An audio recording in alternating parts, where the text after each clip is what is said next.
Article की main headline a small town library, यानी कि एक छोटे से कस्बे की लाइब्रेरी। स्मॉल मीन होता है छोटे से, टाउन मीन कस्बा, लाइब्रेरी ब्रिंग्स, ब्रिंग मीन होता है लाना। यहाँ पर ब्रिंग के साथ एस का यूज हुआ है क्योंकि जो हमारी हेडलाइन होती हैं वे हमेशा प्रेजेंट इंडेफिनाइट टेंस के अंदर होती हैं। ब्रिंग्स यानी कि लाती है। अब देखिए ब्रिंग मीन होता है लाना, मैंने बोला लाती है क्योंकि जो हमारी हेडलाइन है ये प्रेजेंट इंडेफिनाइट टेंस के अंदर है, जहाँ पर पहचान होती है ता है, ते है, ती है, इस तरह से इनकी पहचान होती है। तो इसी तरह से मैंने इसकी हिंदी बनाई है। बिग चेंज यानी कि बड़ा बदलाव, एक छोटी सी लाइब्रेरी कस्बे में बड़ा बदलाव लाती है। तो चलिए अब हम इस आर्टिकल को देख लेते हैं।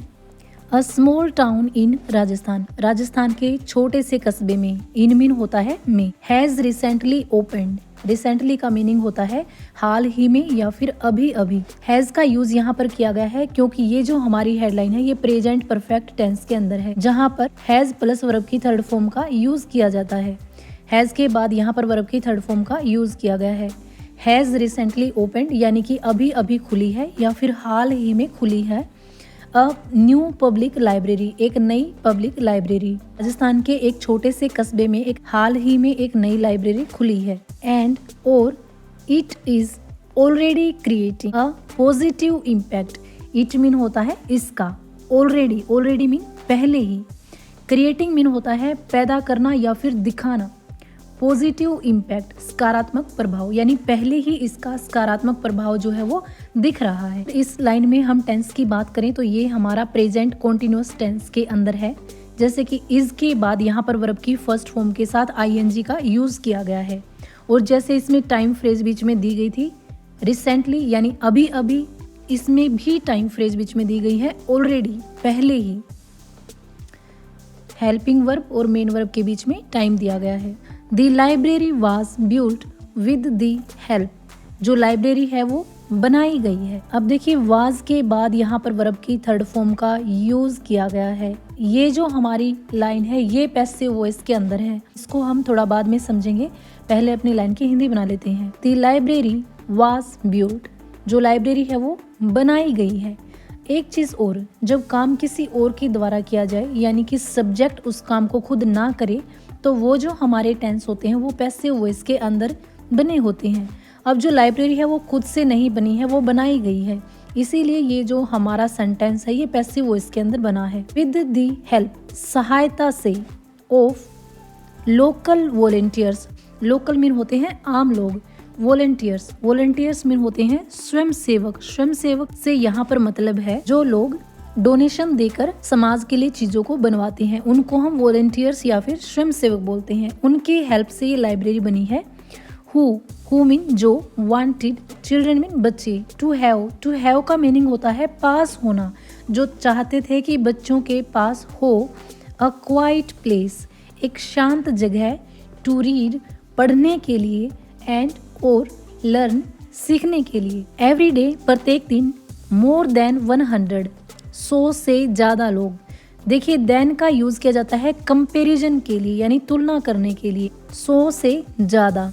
स्टूडेंट्स, विद्यार्थी, विजिट, आते हैं, द लाइब्रेरी, लाइब्रेरी में, आफ्टर स्कूल, स्कूल के बाद, यानी कि प्रतिदिन 100 से ज्यादा स्टूडेंट्स स्कूल के बाद लाइब्रेरी आते हैं। अब बात करें इस लाइन के अंदर हम टेंस की, तो ये जो हमारी लाइन है ये प्रेजेंट इंडेफिनाइट टेंस के अंदर है। अब जो सब्जेक्ट है यहाँ पर प्लूरल है, उसके बाद सिर्फ वर्ब की फर्स्ट फॉर्म का यहाँ पर यूज किया गया है। दे मीन होता है वे, रीड, पढ़ते हैं, बुक्स, किताबों को, कंप्लीट होमवर्क, और अपना होमवर्क पूरा करते हैं, एंड और टेक पार्ट, हिस्सा लेते हैं, इन स्मॉल लर्निंग एक्टिविटीज, छोटी छोटी क्रियाओं को सीखने में। वे किताबों को पढ़ते हैं, अपना होमवर्क कंप्लीट करते हैं और छोटी छोटी क्रियाओं में या गतिविधियों में हिस्सा लेते हैं। मैनी पेरेंट्स, कई पेरेंट्स या फिर कई माता पिता से कहते हैं, देयर चिल्ड्रन, उनके बच्चे, देयर मीन होता है उनके, चिल्ड्रन बच्चे, हैव बिकम, बन गए हैं। यहाँ पर ये फिर से हमारा प्रेजेंट परफेक्ट टेंस आ गया है, जहाँ पर हैज़ हैव के बाद वर्ब की थर्ड फॉर्म का यूज़ किया गया है। हैव यहाँ पर यूज़ किया गया है क्योंकि जो चिल्ड्रन है ये प्लूरल सब्जेक्ट है, प्लूरल सब्जेक्ट के बाद हम हैव का यूज़ करते हैं, उसके बाद वर्ब की थर्ड फॉर्म का यूज़ करते हैं। कई पेरेंट्स का कहना है कि उनके बच्चे मोर कॉन्फिडेंट, कॉन्फिडेंट मीन होता है आत्मविश्वासी, यानी जिनका विश्वास जो है बढ़ जाता है।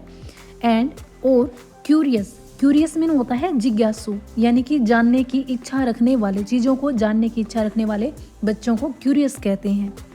सिंस, सिंस मीन जब से, दी लाइब्रेरी ओपन, जब से ये लाइब्रेरी खुली है। यानी कि बहुत सारे पेरेंट्स का कहना है कि लाइब्रेरी खुलने के बाद उनके बच्चे और अधिक कॉन्फिडेंट और क्यूरियस हो गए हैं लाइब्रेरी खुलने के बाद। The library is also helping adults, जो लाइब्रेरी है वो बड़ों की भी सहायता कर रही है। यहाँ पर ये हमारा प्रेजेंट कॉन्टिन्यूअस टेंस है, जहाँ पर इज के बाद वर्ब की फर्स्ट फॉर्म के साथ ing का यूज किया गया है। इवनिंग क्लासेस, जो शाम की क्लासेस होती हैं, are held to teach basic English, are held यानी कि आयोजित की जाती हैं या फिर लगाई जाती हैं, टू टीच सिखाने के लिए, बेसिक इंग्लिश एंड और कंप्यूटर स्किल्स और कंप्यूटर स्किल्स को, यानी कि जो शाम की क्लासेस हैं वो आयोजित की जाती हैं साधारण इंग्लिश और कंप्यूटर स्किल्स सिखाने के लिए। दिस क्लासेस, ये क्लासें आर स्पेशली, खास तौर से, हेल्पफुल, सहायक हैं, फॉर पीपल, उन लोगों के लिए, who want to improve their job opportunities, जो अपनी नौकरी की संभावनाओं को बढ़ाना चाहते हैं। तो आज की वीडियो में सिर्फ इतना ही, मिलते हैं नेक्स्ट वीडियो में। Thanks for watching.